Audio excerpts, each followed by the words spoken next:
What's up, guys? This is your boy Mike and Quantasia with another video. This week we're not really gonna do anything like relationship wise. We just came back from seeing The Love You Give. The Hate You Give. The Hate You Give, and I'm still emotional. And I think I cried throughout the whole movie. Do you? It's not funny. I haven't been that emotional for a movie since Best Man Holiday 2. And this was by far one of the best movies we have seen in a long time. It's very powerful.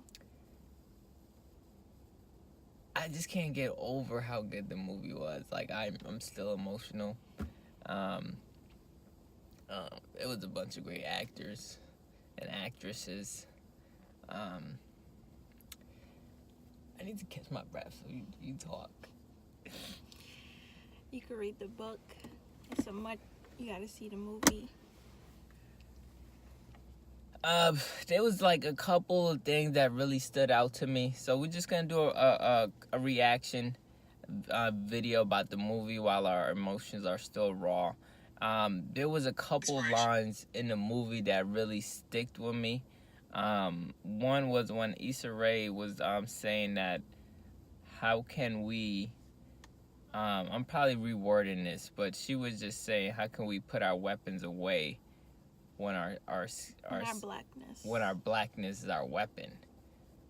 And I was like, damn, that was deep. Just say that again. Say that again in case they didn't hear it. How can we put our weapons away when our blackness is our weapon? That was such an unbelievable line in the movie.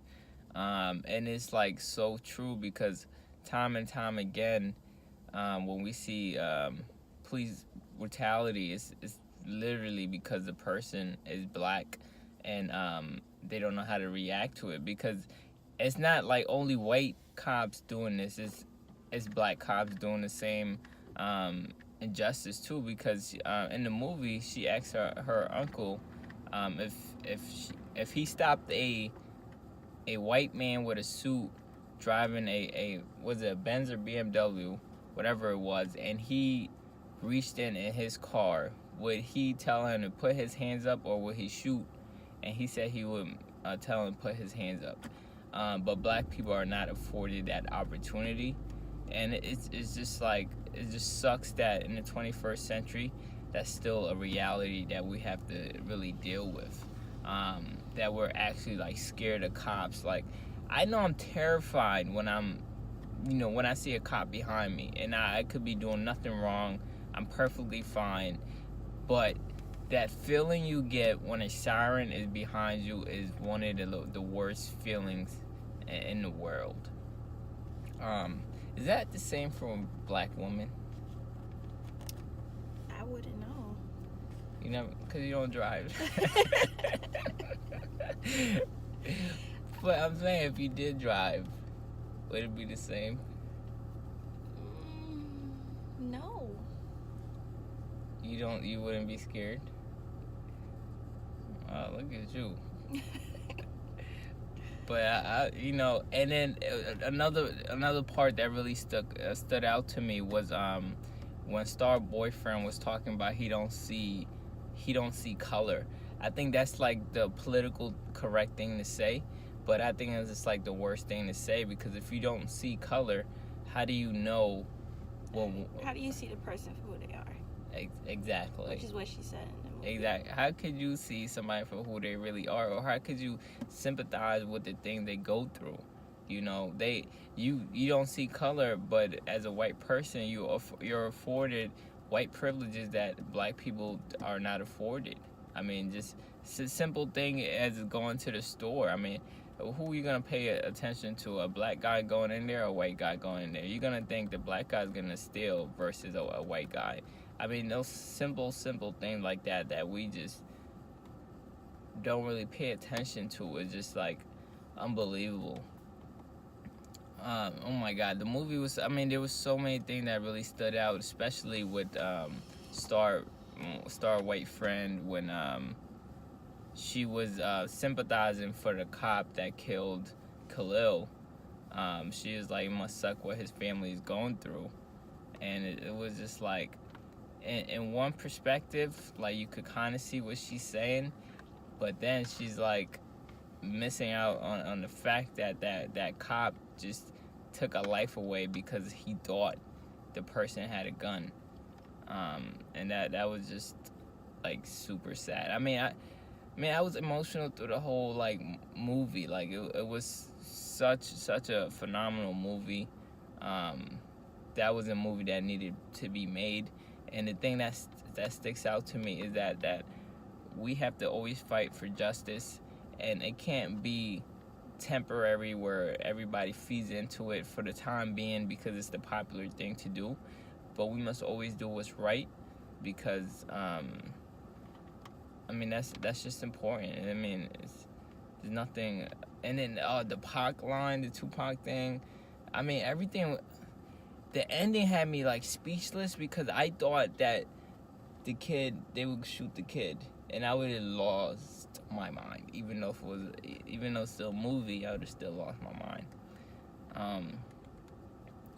We don't want to give too much details because some people will still know movie. You gave away a lot. I didn't give away a lot. I didn't give away a lot. Go watch the movie. Go do yourself a favor and go watch the movie today. It's unbelievable movie. Shout out to everybody that was in that movie. It was unbelievable job. Best movie I've seen thus far this year.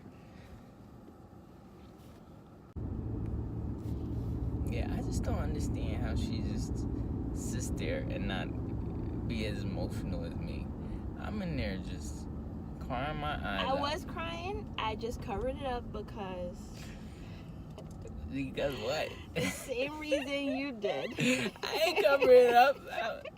I ain't covering nothing. You know, I was like, man. We some sensitive people. Where you going? We gotta go that Oh way. shit! I don't even know where I'm going. You want to go to Home Depot?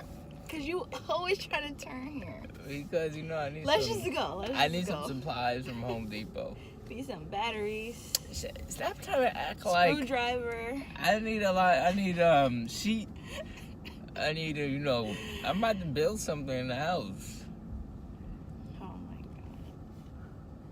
I'm over here worrying about the movie, and you talking about Home Depot. We talking about the hate you give, and you talking about Home Depot. It was funny though, cause at the end of the movie, when the movie ended, I saw this brother get up. The kid, you know what I'm talking about? Yes. And we made eye contact, like, it's alright, because we understood each other. And then his girl was just the same. She was just, I don't know who these girls think y'all on. Y'all just like stone cold to what's going on. I think the brother's crying because we could see ourselves in there. This should be a mandatory read in public schools, just like those other books that we had to read. That should be a book that they have to read. I want to go to Food Bazaar. Okay. This definitely should be a book that they should read, as well as like it should be a thing where schools talk about what you should do if like a cop stops you, and just build a better relationship with cops in general, because if you watch this movie, you're not gonna be too fond of cops. Well, even without watching the movie, it's the same thing. Yeah.